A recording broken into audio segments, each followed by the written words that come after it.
Hey guys, this is Austin. The Galaxy Note line has always been popular, but how does the Note 5 stack up? At first, it looks like a big improvement. Instead of plastic and fake leather, you'll find the same aluminum and glass that worked so well on the Galaxy S6. There's a new curved rear, and while it's subtle, it does a lot to make such a large phone easier to use. All of that glass can make the Note a little slippery though, which is why I'm rocking a skin from D-Brand. There are several options to customize the phone without resorting to a case, which is great because the Note 5 feels every bit as expensive as the price tag suggests. The removable back is gone, which means you can't swap the battery and there's no micro SD card slot. With 32GB of storage standard, the lack of micro SD isn't a huge issue, but the battery is now 3000 mAh, which is actually slightly smaller than the Note 4. It's enough to get most people through a full day, but it still falls a bit short of phones like the iPhone 6 Plus. It's a bit of a shame since the Note line has always been geared toward power users, but the nicer build is likely worth the trade-off. What really separates the Note from other large phones is the S Pen. It now pops out with one seriously satisfying click. As far as styluses go, this is hard to beat. There's almost no lag, which paired with the pressure sensitivity means that writing on the Note is actually fun. Pop out the S Pen with the screen locked, and it automatically opens up a new note so you can jot down something quickly. My buddy Dom did a great article on 9 to 5 Google taking a look at what happens if you put the S Pen in backward, but the TLDR is just don't do it. Seriously. The rest of the hardware is nicely laid out.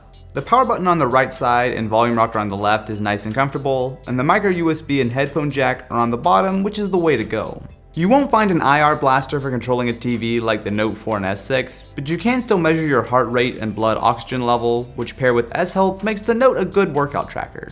There's also a fingerprint scanner built into the home button, which works decently, but it's not quite as accurate as I'd like. It often takes a couple tries to unlock for me. Hands down, one of the best features of the Note 5 is the screen. With a big 5.7-inch display and 1440p resolution, this is about as sharp as screens get. Colors are absolutely on point, and since it's an AMOLED display, you get top-notch contrast. It also gets impressively bright even when outside. The only thing I can complain about is a slight bit of color shifting at an angle, but that's about the only thing to nitpick. The Note 5 absolutely sets the bar for smartphone displays. The same praise doesn't quite apply to the software though.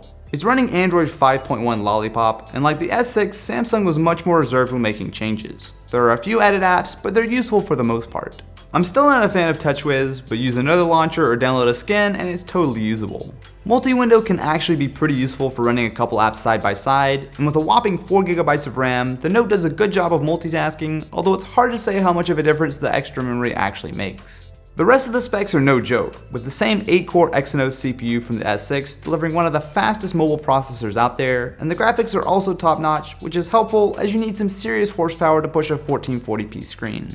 In the real world, there's more than enough power to handle the best looking games out there, and normal tasks are absolutely no problem.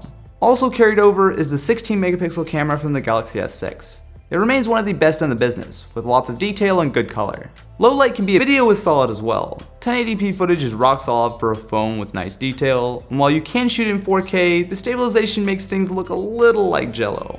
The Galaxy Note 5 takes what made the S6 great and adds a bigger screen and the useful S Pen.